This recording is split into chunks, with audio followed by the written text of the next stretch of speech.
Bienvenidos a este nuevo espacio formativo del Instituto de Identidad Andaluza. Iniciamos un nuevo tema en 3 entregas. Historia de la masonería en Andalucía. Parte primera. Analizaremos la evolución de la orden iniciática en los siglos XVIII y XIX. Parte segunda. Francmasonería en el siglo XX, República Española. Parte tercera. Siglo XX, dictadura franquista hasta la democracia. Comencemos, pues, con la primera unidad de aprendizaje de la historia de la masonería en Andalucía. Evolución de la orden masónica durante los siglos XVIII y XIX.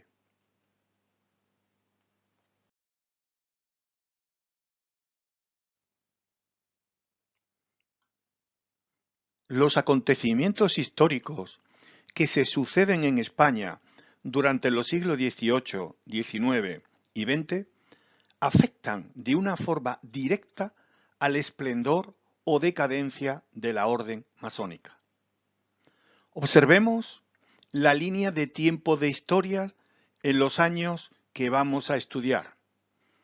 Reinados y gobiernos absolutistas o conservadores se alternan con otros liberales y progresistas.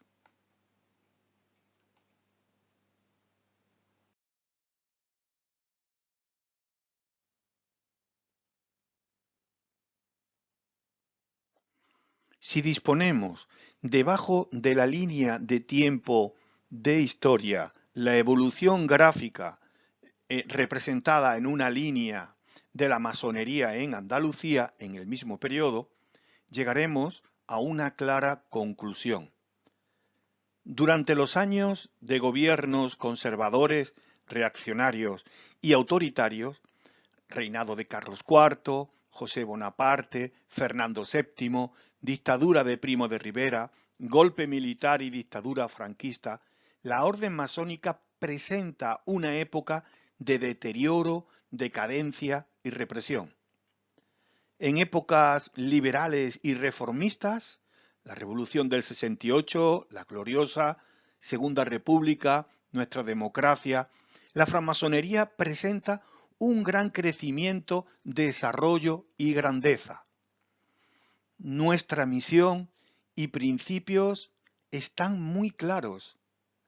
La tolerancia mutua, el respeto a los otros y a uno mismo, la libertad absoluta de conciencia, la práctica de la filantropía y solidaridad, el estudio de la moral y la búsqueda de la verdad como herramientas de mejora del hombre y de la sociedad donde habita. La libertad, igualdad y fraternidad son términos esenciales en una sociedad libre, demócrata y tolerante. Pero, en cambio, son términos perseguidos en un Estado conservador o dictatorial.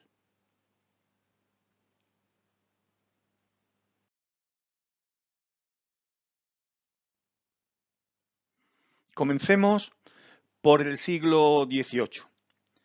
El reinado de Carlos IV viene marcado por la Revolución Francesa de 1789, que pone fin a los proyectos reformistas de etapas anteriores, siendo sustituida por el conservadurismo y la represión, ante el temor de que tales hechos se propaguen a España.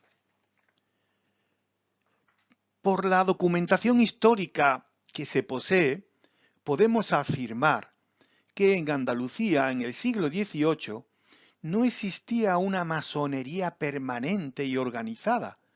Sí hubo una actividad ocasional y aislada de logias en las ciudades de Cádiz, Sevilla, Málaga o Granada, formadas por extranjeros, militares, marinos, etc. La primera constancia que se tiene de masones data de 1743, un sacerdote italiano, José Augusto, es detenido en el puerto de Santa María y enviado a la cárcel de la Inquisición de Sevilla por pertenecer a la francmasonería. Se tiene constancia por los archivos de la Santa Inquisición que durante estos años y hasta finales del 18 se detienen a extranjeros residentes en la bahía de Cádiz, sede del comercio con América por pertenecer a la orden. Caso distinto es Gibraltar.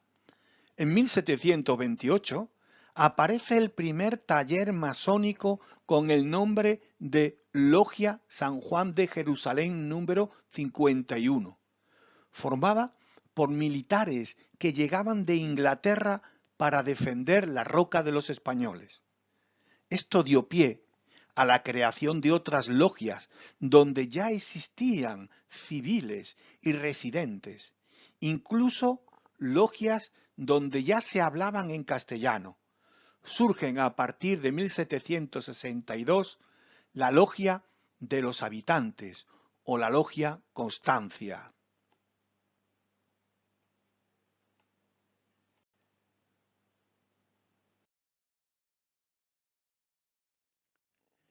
El término logia es el espacio físico, un lugar donde nos reunimos los masones para efectuar nuestros trabajos.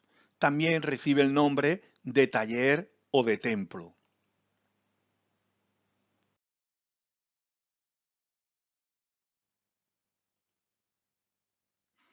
En los inicios del siglo XIX, igual que en el siglo XVIII, no estuvo muy organizada, con poca implantación y sin jugar un papel fundamental en la España y Andalucía del momento. Con la ocupación francesa, aparece en Andalucía la masonería bonapartista, difundida en 1808 por las tropas napoleónicas, con el objetivo de captar adeptos, simpatizantes y colaboradores para la causa de José Bonaparte. Tampoco en la crisis del antiguo régimen, ni en las Cortes de Cádiz, ni en el tránsito del absolutismo al liberalismo, ni en el trienio liberal, pronunciamiento de Riego, tuvo importancia y organización. Durante el reinado de Isabel II, solo existen unas pocas logias sin relación entre sí y formadas por extranjeros. Ejemplo, Logia Moralidad y Filantropía, de obediencia inglesa y fundada en Cádiz en 1857. La Logia Tolerancia y Fraternidad, de Cádiz, perteneciente a una obediencia fuera de la península, la Gran Logia de Colón, con sede en la isla de Cuba.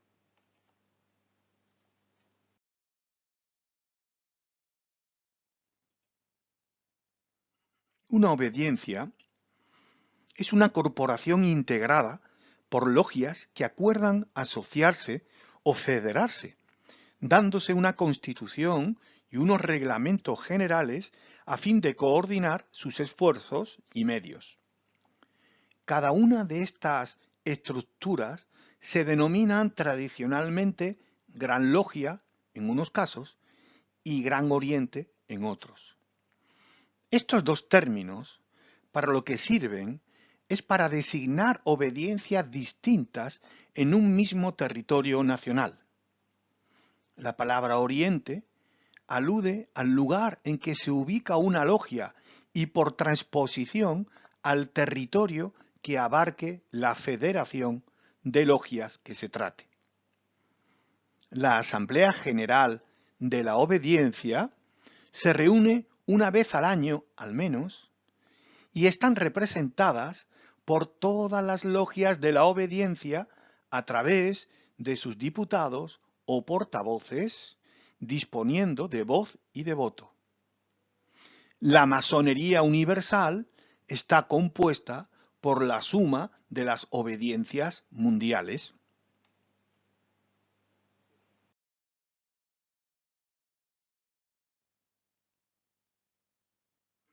El florecimiento de la masonería andaluza surgió al final del reinado de Isabel II y coincide con el inicio de la Revolución de 1868, que se inicia en Andalucía con el levantamiento de la escuadra fondeada en la bahía de Cádiz, el puerto de Santa María. Con la gloriosa comienza el sesenio democrático o revolucionario, creándose un ambiente propicio para el debate de las ideas y la discusión pública, permitiendo el resurgir de proyectos políticos nuevos. Fue en estos años de cambios políticos cuando se comenzó a crecer en Andalucía, inaugurándose un proceso que ni siquiera se vería interrumpido por la restauración de la monarquía borbónica en 1875.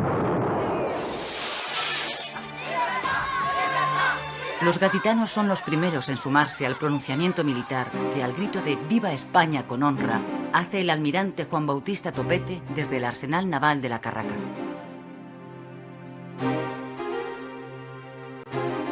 Es el 18 de septiembre de 1868. Este mismo día, el general Prim, líder del Partido Progresista, se embarca en Gibraltar con destino a Cádiz, acompañado por dos políticos de la nueva generación de su partido, Manuel Ruiz Zorrilla y Práxides Mateo Sagasta.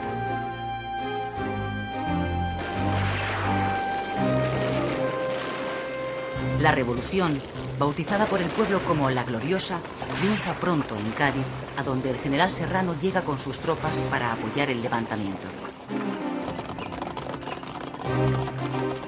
Desde la capital gaditana, la revolución se extiende con extraordinaria rapidez por todas las ciudades de España, donde se van creando juntas revolucionarias. 10 días después del pronunciamiento de Topete, se libra junto al puente de Alcolea, en Córdoba, la batalla decisiva entre las tropas fieles a la reina y las revolucionarias mandadas por el general Serrano.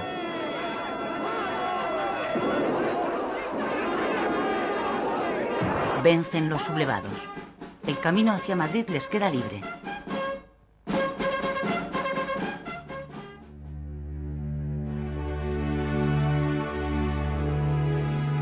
Isabel II, que está en Lekeitio, Vizcaya, veraneando con su familia, se ve obligada a partir al exilio. Marcha a Francia.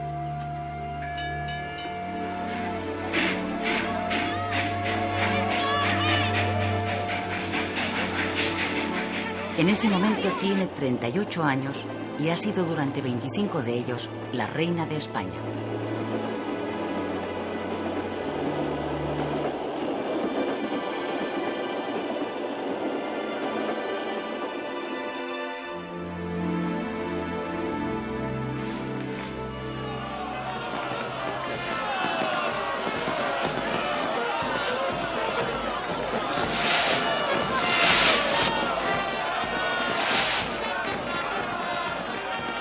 Con el triunfo de la Revolución de 1868 se inicia en España un tiempo de esperanza. En esos momentos se abre paso un nuevo liberalismo, el democrático, cargado de afanes renovadores, que aspira a democratizar la vida política y a modernizar la economía para que el país pueda sumarse a los nuevos aires que soplan en Europa.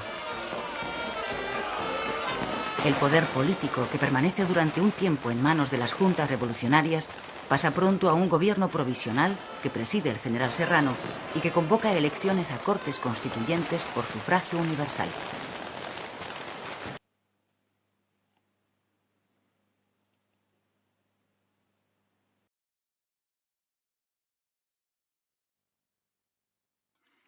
A finales del XIX, durante los años de la Restauración borbónica, las logias se convirtieron en un refugio o un lugar de encuentro al que acuden personas opuestas al régimen absolutista de Cánovas. Personas de ideales progresistas y avanzados que, desencantados por el asfixiante caciquismo, por la manipulación del voto, por la corrupción y fraude en la vida pública y por el control que la Iglesia ejercía sobre las conciencias, pretendieron e intentaron difundir sus ideas a favor del libre pensamiento, la defensa de un sistema de instrucción laico y la formación de la ciudadanía a través de otros canales como los talleres masónicos. En esta etapa se inicia en 1868 y se prolonga durante 30 años hasta 1898, coincidiendo con los sucesos de la pérdida de las colonias de Cuba, Puerto Rico y Filipinas. En estos 30 años en Andalucía se instalan 431 logias y organismos masónicos, más de un tercio de todas las de España. El número mínimo de masones censados eran de 10.000. Se han perdido muchos datos de logias de la que no se tiene ninguna información. Destaca Cádiz, con más de 100 logias, Sevilla y Málaga, con 60 cada una, Jaén, 50 talleres, y el resto de provincias entre 33 de Córdoba y 28 en Granada.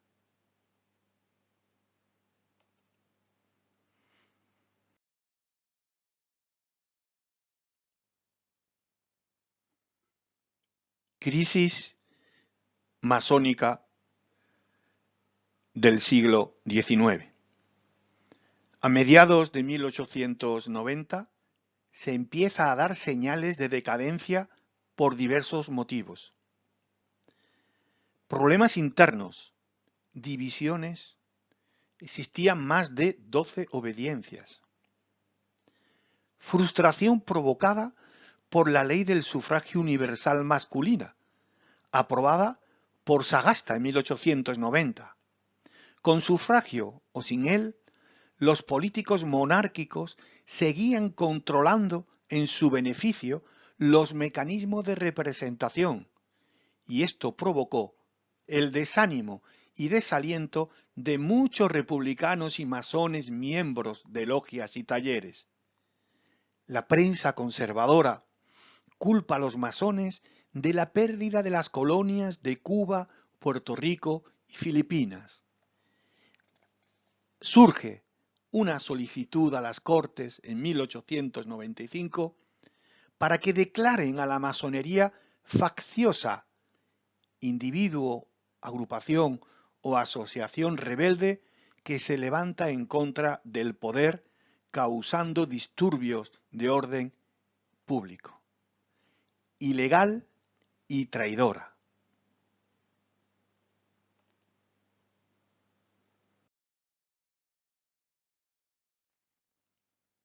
A partir de 1895 y en tan solo 2 o 3 años, ese esplendor masónico se viene abajo, sorprendiendo la rapidez y la magnitud de la caída. Como consecuencia, se clausuran por orden gubernativa los locales y sedes centrales de las principales obediencias. Se confiscan sus archivos y se detienen a sus representantes más significativos. Las logias andaluzas fueron clausurando sus trabajos y abatiendo sus columnas, una tras otras, hasta quedar reducidas a la mínima expresión.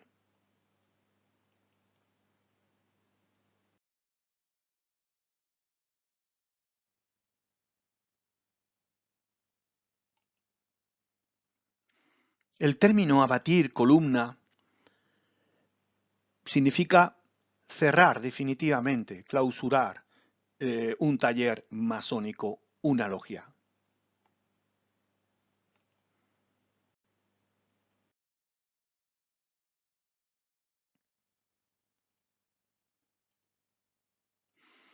En tan solo 10 años, 12 logias sobreviven a esa crisis denominada crisis masónica finisecular.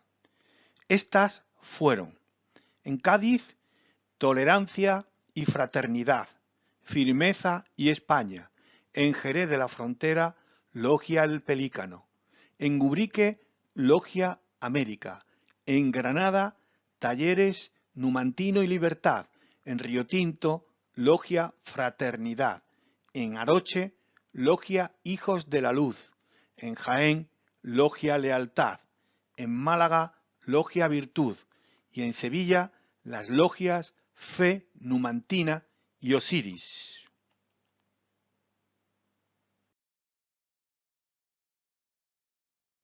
Queridos hermanos, estimados amigos, hasta aquí la primera parte de la historia de la masonería en Andalucía, siglos XVIII y XIX. En el siguiente trabajo analizaremos el siglo XX.